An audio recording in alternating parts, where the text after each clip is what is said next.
Good morning and happy hump day, everyone. Romney Smith at WTOC for The News Now, which is where we bring you local, regional, and national, and sometimes international updates and what we're working on right now to make sure you're always in the loop. We're broadcasting right now on multiple platforms, including, there's like a laundry list, it keeps growing, our website, WTOC.com, the WTOC app, Roku, Amazon Fire Stick, Twitter now as well, and my personal fave, Facebook. The reason I like that is because you can say hi.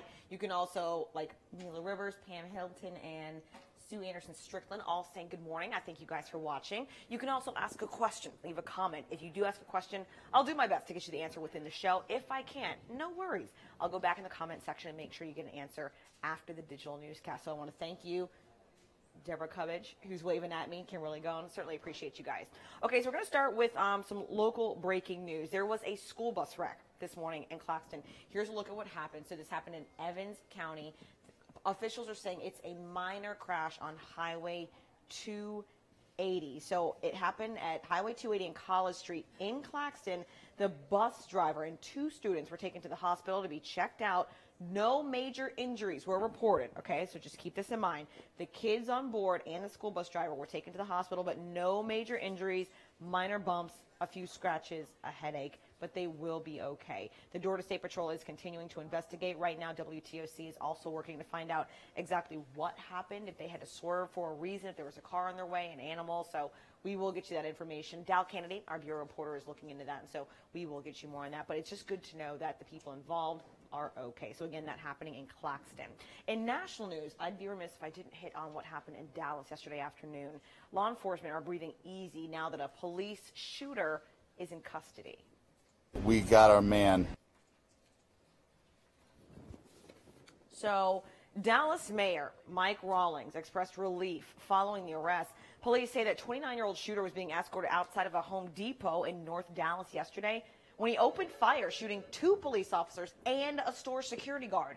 CBS News says the male police officer was shot in the back of the head and the female officer was shot in the face.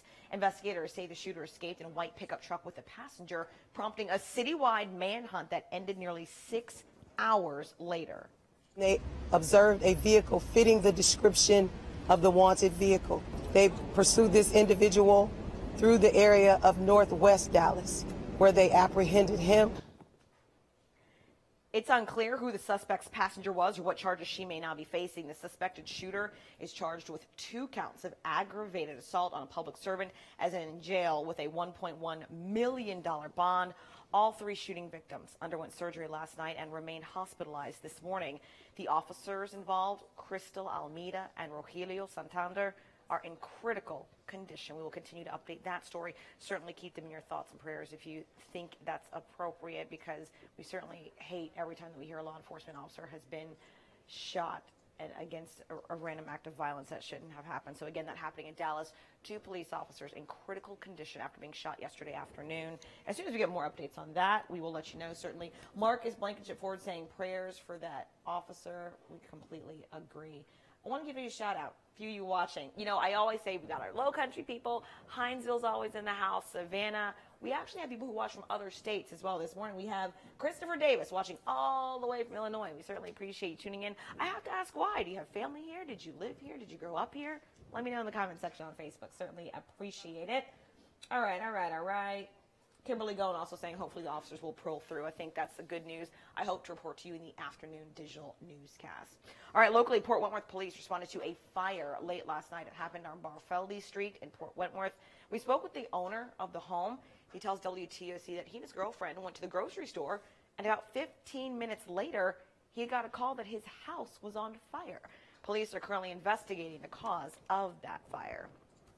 So Gulfstream is expanding. A new maintenance facility and new jobs are coming in the future. Governor Nathan Deal made the announcement yesterday about the $55 million service expansion project and the 200 new jobs it will bring.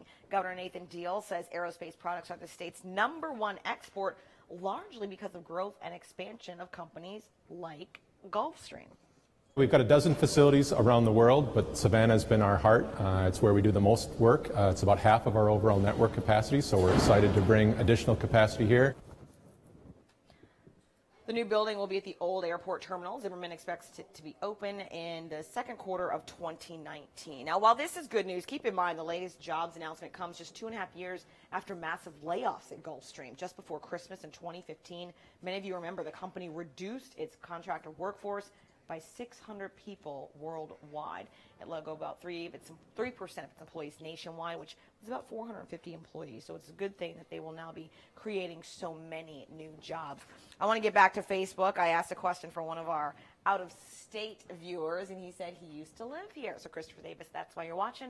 Thank you so much. And then other people who are out of state started chiming in too. You got a shout out from Alabama and one other state, Kimberly going to North Carolina. So thanks, guys.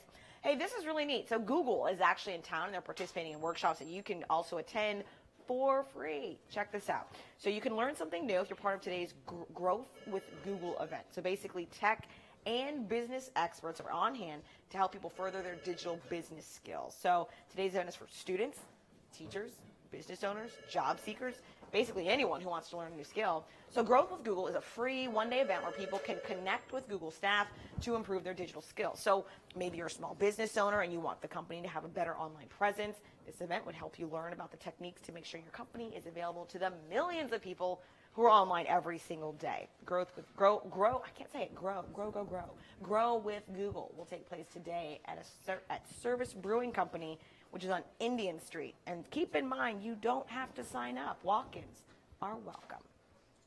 The event is already underway. From 9 a.m. to 12 noon, Googlers will be helping people who want to grow their business. And during the afternoon session from 1:30 to 4, they will discuss ways to improve your digital skills. Again, this event is free. I always like to end with some good news. We have an update on President George H.W. Bush. He's been in the ICU since basically like a day or two after his wife passed away, former First Lady Barbara Bush. Well, a family spokesperson says that yesterday the senior Bush is awake, alert, and talking, and that is really good news. The 93-year-old was admitted to the Houston Methodist Hospital Sunday morning after contracting an infection that spread to his blood. According to the spokesman, the 41st president has said he is determined to get healthy and visit Maine this summer so he can vacation in peace. Amen for that. I want to take a summer off. I've been to Maine. It's beautiful. My youngest brother, I have 4. My youngest brother actually went to college in Maine, and I like being in the South because I love the warm weather, so I was certainly shocked when he used to send me pictures of the feet of snow they get in the winter, but that is his summer vacation home, and we certainly hope that he gets well so that he can go to Maine. I don't think I have any questions right now on social media regarding any of the stories that we're covering right now for you. Keep in mind, the next update will be at 11 o'clock this morning talking about weather. Monday was a little nasty. Yesterday got nicer. Today will be even nicer. So 11 a.m. we'll be right back. And then, of course, at noon, we have the news on CBS and Savannah. Until then, you can always catch us online at WTOC.com and our social media networks. See you then.